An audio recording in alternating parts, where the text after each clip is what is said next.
Other than that, Yeonshin feels his opponent is too weak, because after all of that trash talk, he went down in a single strike. Yeonshin is nonchalantly waiting, not knowing what will happen next, as his previous opponent is getting dragged out of the arena. This battle, which ended in a single strike, piqued an interest from a specific person watching the battle. He comes forward and asks to begin the battle right away. It's a gray-haired young man, challenging Yeonshin for a fight. Feeling confident, the frail-looking young man is going to accept it. Martial masters who wear blue robes know this person. After waiting for a while, there is finally someone who will take this gray-haired young man, thinking the squad leaders are going to be fighting over him. He even thinks this Namgung person might be stronger than the blue robe warrior. Only after he said that, Yeonshin now realizes that his guy might be the white Chilin, Namgung Yeonshin. The martial masters watching are excited to see if they are able to witness the boundless heaven technique today. On the other hand, Yeonshin evaluates that Yeonshin is about 5 years older than him and is currently unable to take him on. Thanks to the Jung clan's martial technique, he is more physically fit than Yeonshin, but he is below him in any other aspects. Yeonshin takes up his sword as he introduces himself. He also reveals that he has mainly trained the boundless heaven technique and the infinity steps. Yeonshin doesn't have a slight intention to refuse the challenge, so he introduces himself with respect to his opponent. Somehow, Yeonshin is confused as to why Yeonshin doesn't unsheath his sword. That is because he intends to do a single-strike fight with him as he reaches for the handle of his sword. Yeonshin smiles briefly before he puts his inner energy into his sword and manifests a magnificent aura sword. The main essence of the technique Yeonshin has been practicing recently is unpredictability. So he intends to use an unexpected main attack in the midst of an unpredictable rhythm. If it works, Yeonshin should be able to get his opponent to let his guard down. The martial masters watching are excited in anticipation of a good fight as the referee is counting down. In the instant the referee begins the fight, Yeonshin already appears in front of Yeonshin in that instant and strikes him. As it is clear that Yeonshin uses an aura sword, Yeonshin's sword breaks apart the moment their strike collides. After hoping to see such a good fight, a few martial artists were disappointed with the fight that ended in an instant and concluded that Yeonshin had won. Some think what a terrifying, delightful sword Yeonshin is using. On the other hand, the blue robe martial masters are speechless witnessing such a fight from a 15-year-old kid. Yeonshin is looking at his sword for a moment, trying to understand the meaning behind the attack before he lowers his sword.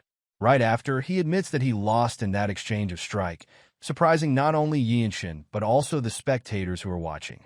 The two blue martial masters also think that Yeonshin's admittance of defeat is appropriate, thinking what an amazing technique Yeonshin performs despite 5 years younger than his opponent.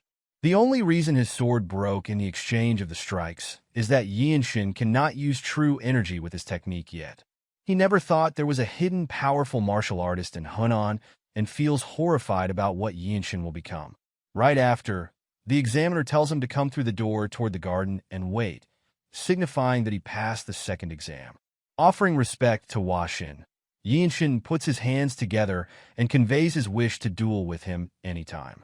As if reading his mind, Yeonshin also feels the same way, expressing that he looks forward to it. Yeonshin walks through the gate, and he sees there are quite a few people who passed the second exam already in the garden.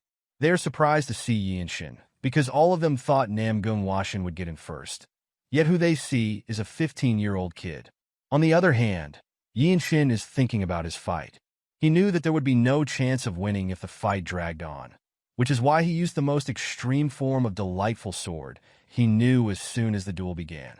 However, because Namgung Yeonshin had imbued his sword with his true energy, his sword broke. Yeonshin well knows it was a failure on his end for rashly using delightful sword, but for Yeonshin to admit defeat instead signifies that is the nobleness of a renowned family. The Jung clan is a third-rate branch in Shinya County. If there was someone in the household who knew how to use such a skill, there is no way Yeonshin would not have learned it. However, after fighting with Yeonshin, he realized how it should be used the moment he witnessed it. That instant Yeonshin tries to muster true energy into his broken sword. It isn't just as simple as putting his energy into the sword, but to use the true energy as a medium to become one with the sword. The moment Yeonshin gets the hang of it, people in the garden are surprised by the occurrence of a sword resonation. They all thought of the same thing.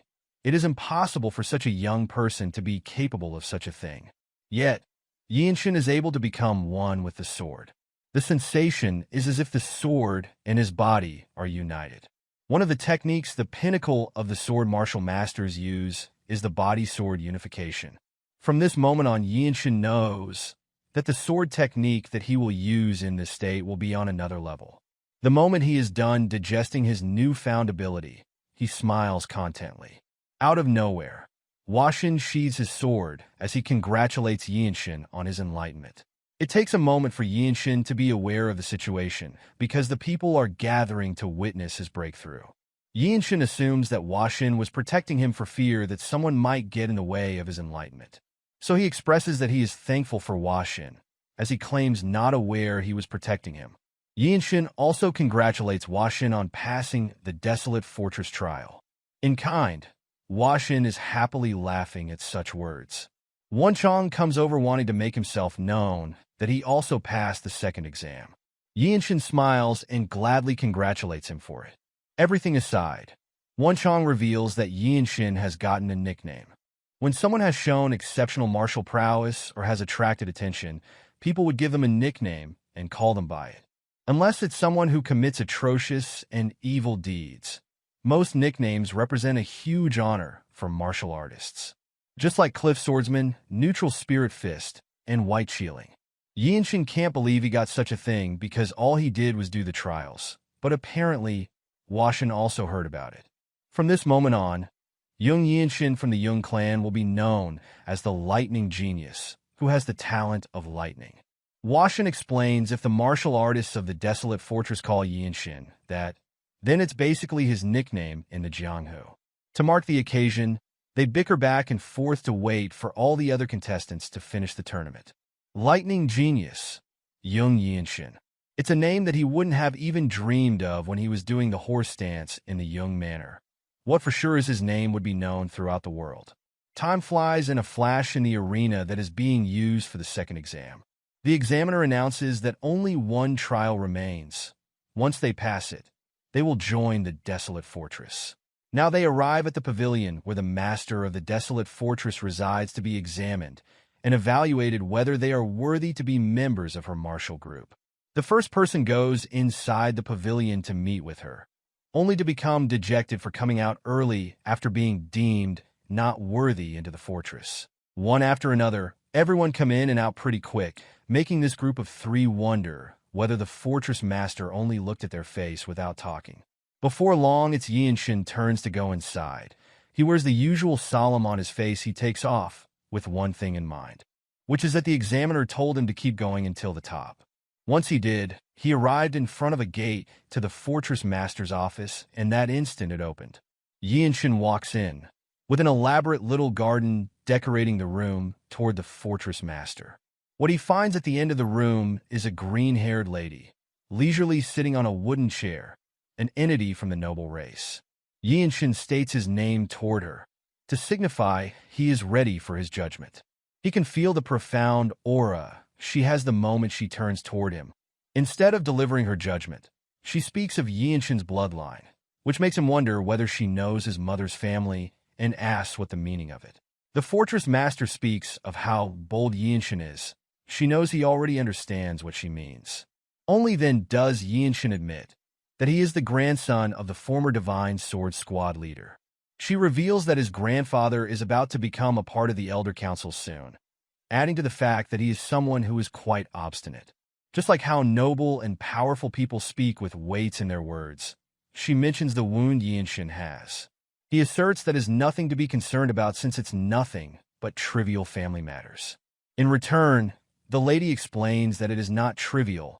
They are just being covered by his trained body. She knows Yeonshin has only lived for 15 years, however, she agrees that it is not something that an outsider should comment on. But she also emphasizes the matter of kin needs to be resolved. Yeonshin apologizes for being too brazen with his words. He now knows that she wasn't trying to interfere with his family matters. The transcendent air, she carries as someone with absolute strength is proof that her words are what Yeonshin needs to strive forward in his journey. Right after, she stands up, wearing a smile full of aspiration for the young man before her. Then she states that she likes him. It's interesting that Yeonshin doesn't bow down to anyone even though he came here, because he has something he wants. That is actually true, as if she sees through him. That makes him wonder if she found out that his upper meridian is abnormally wide open. So he decides to ask her whether someone like him is able to live if he eats the fruit of the world tree. The lady explains while the facts about it aren't all inaccurate, it is possible for him to get what he wants. So he asks further whether he can get it. The lady simply states that it depends on what he does. Yeonshin put his hands up, thanking her for everything as if he were going to leave, only to realize the fact that he is on trial right now. So he questions whether he is accepted as a martial artist of Desolate Fortress now. The lady affirms that in fact he is and tells him to leave, while wearing a smile on her face, and addresses him as the next Divine Sword Squad leader.